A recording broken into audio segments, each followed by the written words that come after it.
Bienvenue dans le podcast Evolia.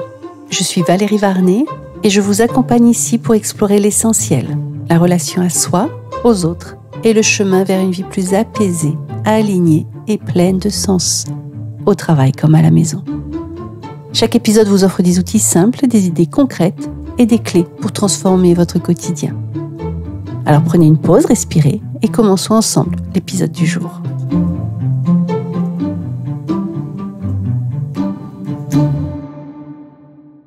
Donc, petit rappel, au niveau de la relation, quand on est en relation avec quelqu'un, en fait, il va y avoir toujours une partie qui va nous échapper, qui va être un peu inconsciente. Quand, par exemple, on dit quelque chose à quelqu'un, et puis il va le réagir d'une certaine façon, qui fait qu'on va pas comprendre. Je sais pas, moi, on va lui parler d'un sujet, et puis il va s'énerver. Et du coup, on va pas comprendre, parce qu'en fait, ce que j'ai dit, j'étais calme, j'étais posée, et c'est venu activer quelque chose qui fait que la personne s'est énervée et j'ai pas compris. Donc, il y a une partie qui est consciente, donc ce que je vais dire, ce que la personne va me répondre, donc consciente dans le sens, j'entends, je vois. Et par contre, il va y avoir une réaction qui montre bien qu'il y a quelque chose de sous-jacent, d'inconscient, dont j'ai pas encore pris conscience. Parce que je suis en train de discuter avec la personne calmement et puis elle s'énerve subitement. Et c'est pas ce que je veux. Donc, le fait qu'elle s'énerve, ça va couper la relation, ça va couper la communication, qui fait qu'on va se sentir mal tous les deux. D'accord ? Donc ça, c'est pour bien prendre conscience qu'il y a un côté conscient et il y a un côté inconscient, un côté qui nous échappe. D'accord ? Donc, qui dit relation, dit quelque part, enjeu relationnel inconscient. C'est ce que je viens de vous décrire. Donc, quand il y a des enjeux relationnels inconscients, c'est un peu des programmes qui vont se mettre en place. Dans l'exemple que je viens de vous citer, je vais dire quelque chose, ça déclenche quelque chose chez l'autre. C'est bien qu'il y a quelque chose qui s'est mis en place, dont on n'a conscience ni lui ni moi. Par contre, on en subit les conséquences. Comme je vous expliquais dans un précédent live, il y avait l'exemple de la conduite automatique, c'est-à-dire quand vous conduisez votre voiture, des fois vous arrivez à destination sans vous être rendu compte du chemin parcouru. C'est bien que quelque part, mon cerveau va me faire conduire, va me faire prendre un chemin, va me faire arriver à destination, sans même que j'en ai pris conscience, parce que j'étais en train de discuter avec mon fils ou ma fille dans la voiture, ou j'étais en train de répondre au téléphone. Alors bien sûr, avec le kit, pas le téléphone à la main, ça il faut pas. Mais voilà, c'est ça. Donc c'est bien que mon cerveau gère des informations sans que je m'en rende compte et qu'il ne me met pas en conscience tout ce qui se passe pour moi. D'accord ? Et dans la relation humaine, c'est pareil. Dans la relation, il y a toute une partie de la relation, de la communication, des enjeux relationnels que mon cerveau va gérer un peu en dehors de mon champ de conscience. Un peu comme un ordinateur. Mon cerveau, c'est un peu comme un ordinateur. Ce qui est sur l'écran, c'est ce que j'ai en conscience.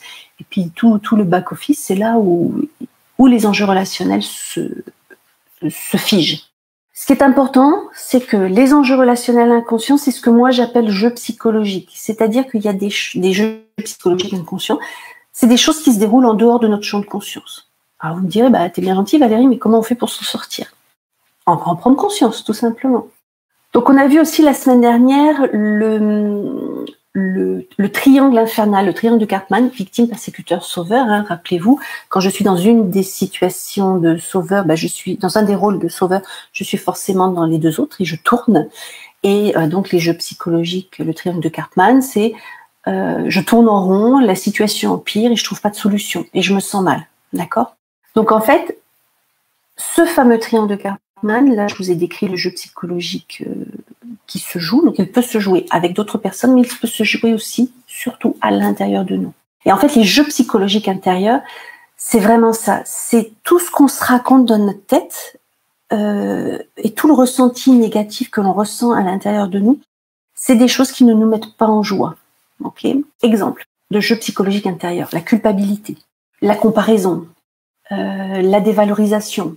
Quand je suis dans ces états-là, quand je ressens ça, quand par exemple je me compare à mon voisin ou à ma voisine, généralement je vais me comparer en négatif, je ne vais pas me comparer en positif.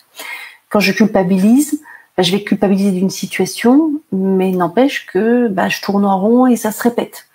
C'est pas parce que je culpabilise que je m'en sors. Vous comprenez, c'est des choses qui vont nous faire tourner en rond. Alors il y en a qui parlent du hamster. Le hamster dans notre tête, qui fait qu'on va ruminer, qu'on va tourner en rond, qu'on va pas s'en sortir.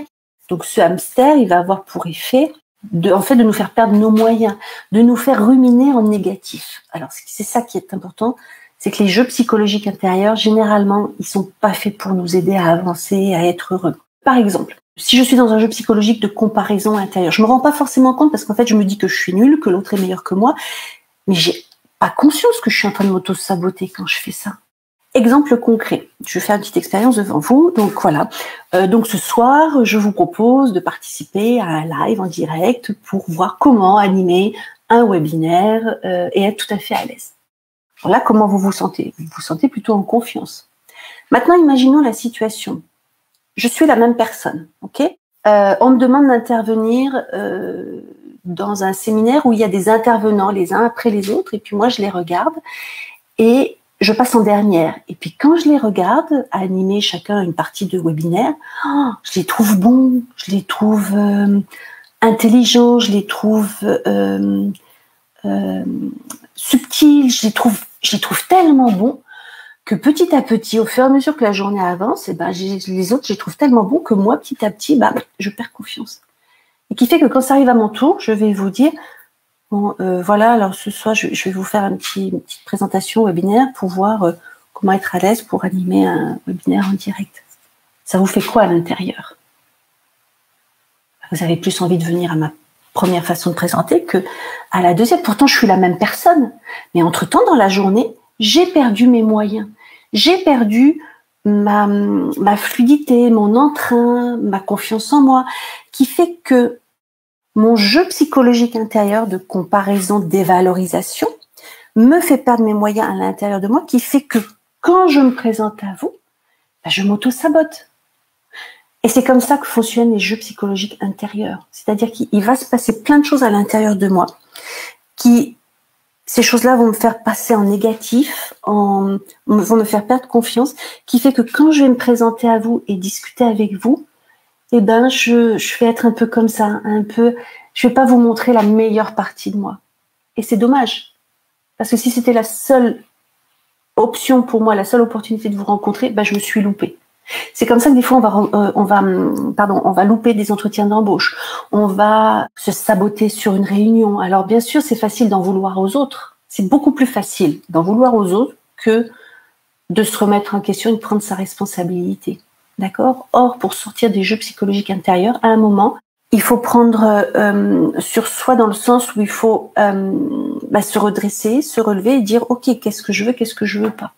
Est-ce que je veux continuer à m'auto-saboter ou pas? Mais encore faut-il que j'ai conscience que je m'auto-sabote. Si je suis toujours dans la comparaison des valorisations et que les autres sont meilleurs que moi, je m'en sors pas, je tourne en rond. Et c'est ça le propre des jeux psychologiques intérieurs, comme les jeux psychologiques extérieurs d'ailleurs, il y a une situation qui se répète, je ne m'en sors pas, ça me rend malheureux et je subis. J'ai pas d'action possible. Voilà, donc ce qui est vraiment important de savoir, c'est que les jeux intérieurs, les jeux psychologiques intérieurs nourrissent les jeux psychologiques extérieurs, comme je viens de vous dire, là, quand je me suis présentée à vous pour animer un webinaire, si je me présente quand je me dévalorise, vous n'avez pas envie de bosser avec moi. Si je me présente quand je me valorise, quand je me mets en valeur, quand je mets en valeur ce que je sais, ça vous donne confiance et ça vous donne envie. Donc c'est vraiment ça. Ce qui se passe à l'intérieur de moi se rejoue à l'extérieur de moi. Ça impacte ma relation à l'autre. Et ce qui est important de savoir, c'est que la clé pour s'en sortir, elle est forcément intérieure. Parce que je ne peux pas changer les autres. Je ne peux pas faire évoluer les autres tant que moi, à l'intérieur, je n'ai pas évolué.